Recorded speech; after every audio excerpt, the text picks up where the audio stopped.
اللهم صل على سيدنا محمد يا رب صل وسلم دائما أبدا على حبيبي. اللہ کے قاصد. ہم روز دیکھتے ہیں کہ ایک شخص اپنی مطلب کی بات جس کو پیغام کہتے ہیں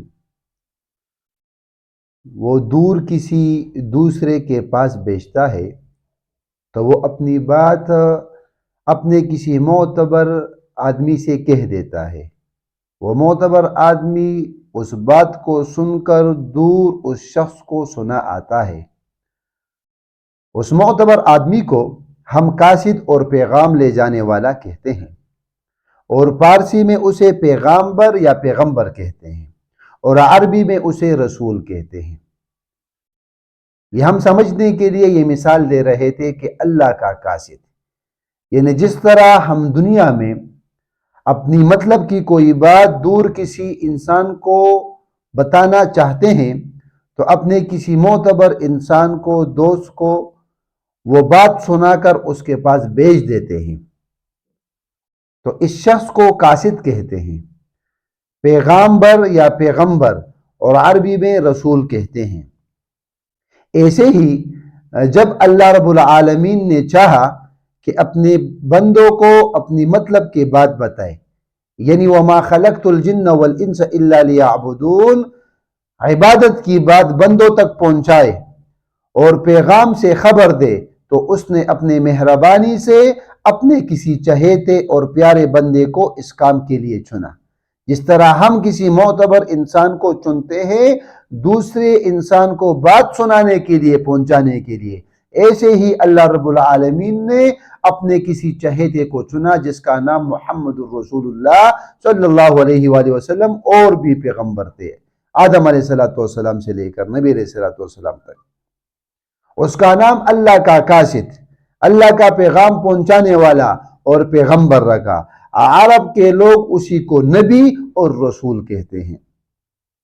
اللہ کے ان قاصدوں اور رسولوں کا کام یہ ہے کہ وہ اللہ کی باتیں اللہ کے بندوں تک پہنچاتے ہیں اور ان کو بتاتے ہیں کہ تمہارا رب تم سے کیا چاہتا ہے اور کن باتوں کے کرنے کا تم کو حکم دیتا ہے، اور کن باتوں کو وہ پسند کرتا ہے اور کن باتوں سے وہ روکتا ہے اور وہ اسے پسند نہیں کرتا.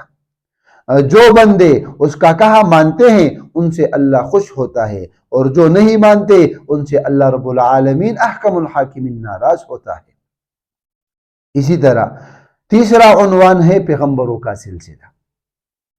ہمارے رب نے جب یہ دنیا بنائی اور اس میں لوگوں کو بسانا چاہا تو سب سے پہلے جس آدمی کو اپنی قدرت سے بنایا، اپنی ہاتھوں سے بنایا، تو وہ تھے آدم علیہ السلام. اس کا نام آدم رکھا.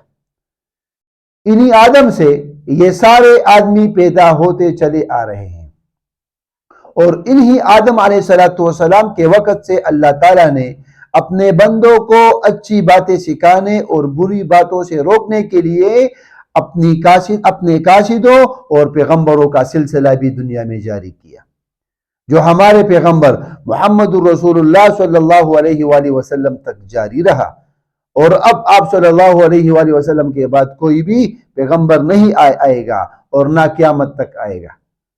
جس طرح کہ اللہ رب العالمین قرآن کریم میں فرماتے ہیں ما کان محمد ابا احد من رجالکم ولکن رسول اللہ وخاتم النبیین. ایک تو اللہ نے وہ رواج ختم کرنا چاہا کہ عرب میں ایک متبنہ کا رواج تھا، کسی بھی شخص کو اپنا بیٹا وہ بنا لیتے تھے. تو زید بن حارثہ کو اللہ کے رسول علیہ السلام نے اپنا بیٹا مقرر کیا تھا، اپنا بیٹا بنایا تھا. تو اللہ نے اعلان کیا قرآن میں ما کان محمد ابا احد من رجالکم، محمد رسول اللہ تم میں سے کسی کے باپ نہیں، ولیکن رسول اللہ وخاتم النبیین، وہ اللہ کے رسول ہے وہ خاتم النبیین ہے.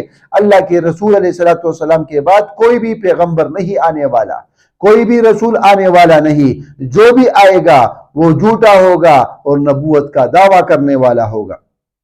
جس طرح کہ یہ قادیانی غلام احمد قادیانی کو نبی مانتے ہیں. تو یہ اللہ کے پیغمبروں کا سلسلہ تھا جو آدم علیہ السلام سے شروع ہوا تھا اور نبی علیہ السلام پر ختم ہوا. یہ تقریباً 1,24,000 کم و بیش انبیاء کرام ہے، جس کے قرآن میں تقریباً 25 انبیاء کا تذکرہ اللہ رب العالمین نے وہ تذکرہ فرمایا ہے. وَأَقُولُ قَوْلِي هَذَا أَسْتَغْفِرُ اللَّهَ لِي وَلَكُمْ وَلِسَائِرِ الْمُسْلِمِينَ. دعوت اہل حدیث ٹی وی کی منفرد اسلوب اور مستند معلومات پر مبنی بے شمار دینی اور تعلیمی ویڈیوز دیکھنے کے لیے ہمارا چینل سبسکرائب کیجیے اور ہماری نئی ویڈیوز سے اپڈیٹ رہنے کے لیے بیل آئیکن پر کلک کیجیے.